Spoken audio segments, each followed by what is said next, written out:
ராஜேஸ்வரி, வழக்கமாக தென்மேற்கு பருவமழையானது ஜூன் முதல் வாரத்தில் 2ஆம் தேதி வாக்கில் தொடங்குவது வழக்கம். ஆனால் இப்போது சுமார் ஒரு 10 நாட்களுக்கு முன்னதாகவே தென்மேற்கு பருவமழை தொடங்கி இருக்கிறது என்று, கேரளாவில் தொடங்கி இருக்கிறது என்று இந்திய வானிலை ஆய்வு மையம் அதிகாரப்பூர்வமாக அறிவித்திருக்கிறது.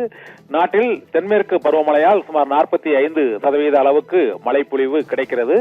இதில் மேற்கு தொடர்ச்சி மலையோரம் உள்ள மாவட்டங்களான திருநெல்வேலி, கன்னியாகுமரி மற்றும் தேனி, கோயமுத்தூர், நீலகிரி ஆகிய மாவட்டங்களில் இந்த தென்மேற்கு பருவமழையால் அதிக மழைப்பொழிவு கிடைத்து அந்த பகுதியில் உள்ள அணைகளில் நீர்மட்டம் உயரும். நீர்நிலைகளில் இந்த தென்மேற்கு பருவமழையால் பெரும்பாலான நீர்நிலைகள் நிரம்புவது இந்த தென்மேற்கு பருவமழையால் தான். தமிழகத்திலும் தென் மாவட்டங்கள் மற்றும் மேற்கு மாவட்டங்களிலும் மேற்கு தொடர்ச்சி மலையை ஒட்டியுள்ள பகுதிகளிலும் இந்த தென்மேற்கு பருவமழையால் அந்த பகுதி மக்கள் மிகுந்த பலனடைவார்கள்.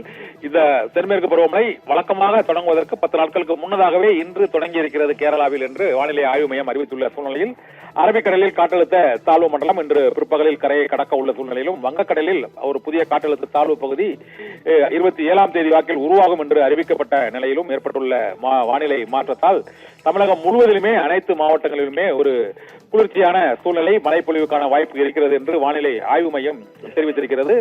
தொடர்ந்து தென்மேற்கு பருவமழையினால் அந்த மேற்கு தொடர்ச்சி மலையை ஒட்டிய பகுதி, அரபிக்கடலோரம் உள்ள பகுதிகளில் தான் மழைப்பொழிவு இருக்கக்கூடிய நிலையில் கடந்த சில ஆண்டுகளாக ஏற்பட்டுள்ள பல்வேறு வானிலை மாற்றங்களினால் வட மாவட்டங்களிலும் இந்த தென்மேற்கு பருவமழையின் எதிரொலியாக பல்வேறு மாவட்டங்களில் மழை பெய்கிறது. இந்த கோடை காலத்தில் இந்த தென்மேற்கு பருவ மழை தொடங்கும் கேரளாவிலும் மேற்கு தொடர்ச்சி மலையோர மாவட்டங்களிலும் பெய்யும் மழைப்பொழிவு, அதனால் ஏற்படக்கூடிய அந்த தீவிரமான மழைப்பொழிவு வட மாநிலங்களிலும் குளிர்ச்சியை தரக்கூடிய அளவுக்கு மழைப்பொழிவு ஏற்படுத்துகிறது என்ற இந்த திடீர் வானிலை மாற்ற இப்போது ஏற்பட்டிருக்கிறது.